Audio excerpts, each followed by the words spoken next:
In 1988, at the end of the Iran-Iraq War, the situation in the Persian Gulf reached its limit. The United States and its allies were concerned about the security of oil supplies from the region, and therefore decided to send warships to protect shipping. The operation was called Earnest Will, a mission to escort tankers.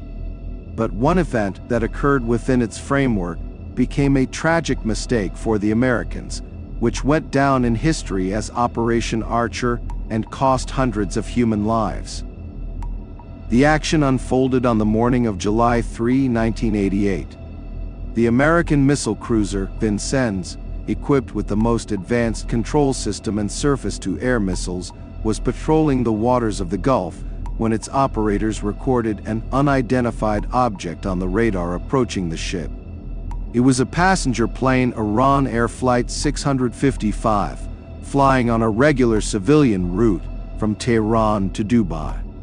However, in the tense atmosphere, the cruiser, acting according to instructions and believing the approaching object to be an Iranian Air Force F-14 fighter, prepared to repel the attack. The captain of the Vincennes, William Rogers, was known for his fighting spirit and determination. The crew transmitted warnings and urged the plane to lower its altitude twice, although Flight 655 did not respond to them. Perhaps the communication frequency simply did not match the frequencies of civilian services. Or perhaps the Iranian pilots did not hear the command due to interference, but either way, there was no response. A few seconds later, Rogers gave the command to launch a missile, and soon the Vincennes launched two powerful missiles. They caught Flight 655, destroying it instantly and leaving only debris on the surface of the bay. There were 290 people on board, not a single one survived. The incident immediately caused an international scandal. Iran condemned the U.S. actions, claiming that it was an act of aggression against civilians, while Washington claimed that the incident was a tragic mistake in a situation where the ship was under threat. The international community watched the developments with horror. Tensions in relations between the countries increased, and threats of a real military conflict became more than real. Only years later, when the emotional background had somewhat calmed down, the investigation showed that the Vincennes had made a gross error. The radar operator had incorrectly determined the flight altitude and identification signals of the aircraft, mistaking the civilian airliner for a military fighter. The U.S. paid compensation to the relatives of the victims, but the Iranian people could not forget and forgive this tragedy for a long time. Although this incident did not lead to a new war, it became a vivid reminder of how high the price of mistakes is in military conflict zones. After the tragedy with Iran Air Flight 655, the world was shocked by another wave of questions. How can such errors occur against the backdrop of modern technology and highly qualified personnel? People discussed whether it is possible to trust military systems at all in conditions when the slightest deviation in data can lead to the death of innocents. The story of the Vincennes and Captain Rogers did not end with the incident. In the following months and years, the attention of the media, the families of the victims, and even human rights activists did not leave the crew of the cruiser. Rogers and his crew were under severe moral and psychological pressure. Although the captain received official approval and protection from the command, the shadow of the tragedy did not give him peace. Society was polarized. Some considered him a professional who found himself in an extremely difficult situation, others the culprit of an unjustified murder. But the story of the Vincennes itself became something more. It forced the military and politicians to think about the role of the human factor in critical decisions. Iran, meanwhile, increased criticism of the United States in the international arena. The tragedy added another item to the list of accusations against the American military, and Iran demanded justice through the International Court of Justice. The standoff in the courtroom lasted a long time, and although neither side compromised, The United States agreed to pay $131.08 million in compensation in 1996. But even this figure could not ease the grief of the families who lost their loved ones, and for the United States, paying compensation did not mean admitting guilt. As for Rogers, he retired shortly after completing his service, but the incident remained with him like a heavy burden. This case became part of an entire era, an era when high technology and human error increasingly intersected, sometimes with tragic consequences. The incident with Flight 655 also affected global policy in the field of civil aviation and military operations. Massive revisions of identification protocols and updates to air traffic control systems began. The event showed the importance of minimizing the likelihood of erroneous use of weapons in densely populated areas. The international community entered into several new agreements that prioritized the protection of civilian objects, even in conflict zones. Ironically, decades later, this story has remained almost forgotten in the context of other world's events. But for the families of those who lost their lives in the skies over the Persian Gulf, the tragedy remains vivid. Years after the tragedy, the Iran Air 655 incident has come to symbolize not only military and political confrontation, but also the painful mistakes that technology in the hands of man can make.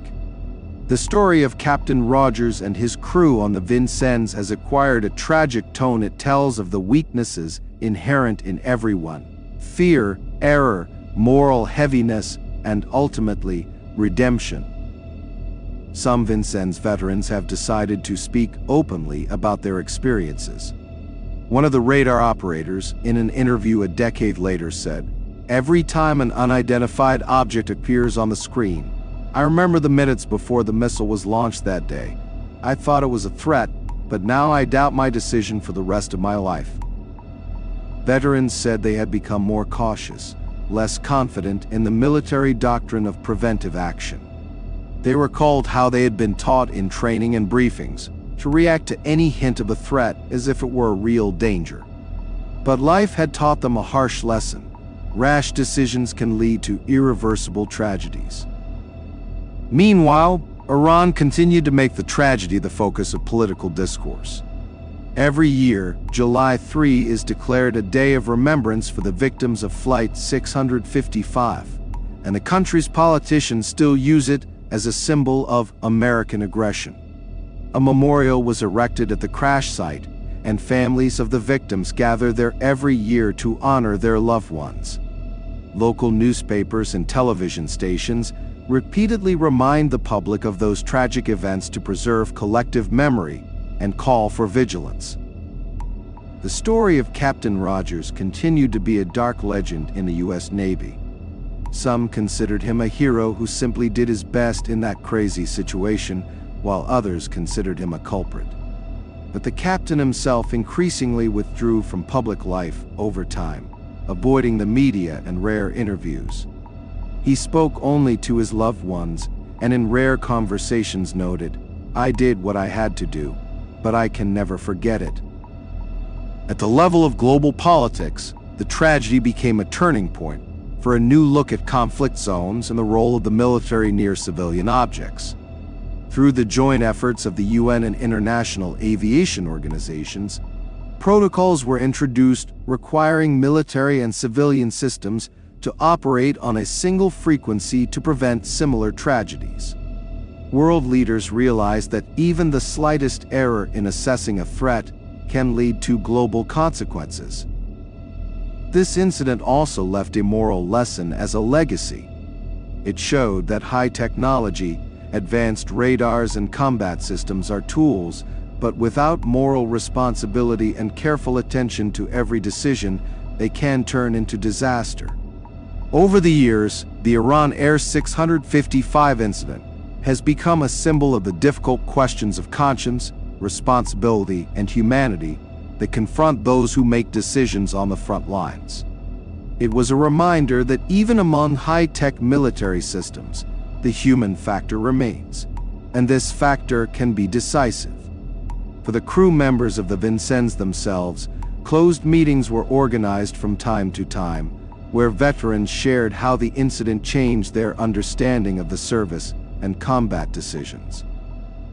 Some veterans expressed the extreme difficulty of operating in such situations in conditions of complete lack of clarity, especially in combat zones, where decisions must be made in a matter of seconds. However, despite all their professional training, the memory of the mistake never left them, and Captain Rogers himself remained a man who suffered greatly from the burden of the choice he made until the end of his life. The story of Flight 655 left its mark on American society, where some veterans organizations and groups began to discuss psychological support for those who face similar consequences in the service. Iran, for its part, used the incident as a central symbol of international anti-war campaigns. Every year, the authorities held memorial events to once again draw the world's attention to the tragedy. This day became a kind of symbol of memory and grief for Iranians, serving as a reminder that human life must always come first before decisions related to the use of military force. Relatives and friends of the victims continued to gather at the crash site in the Persian Gulf, and representatives of the clergy and government spoke at the memorial ceremony every year, calling for peace and justice. The publicity of the incident did not go unnoticed by the U.S. Navy. The lesson was learned, and in the following years, the American command adjusted the protocols for identifying air targets. Special programs were developed to prevent errors associated with the identification of civilian objects in combat zones. This helped to reduce risk of similar tragedies in the future. The story of Flight 655 became a symbol that fundamentally changed the way military operations near civilian routes were viewed. Soon after the incident, the international community adopted new safety regulations and standards to protect civilian aircraft even in conflict situations. The World Civil Aviation Association and the United Nations established new mandatory protocols for countries, militaries, and civilians to avoid similar mistakes in the future. For many, this tragic incident was a lesson not only in technology and strategy, but also in humanity. It reminded the world that even in the age of high technology, we must remember that behind every decision there are human lives.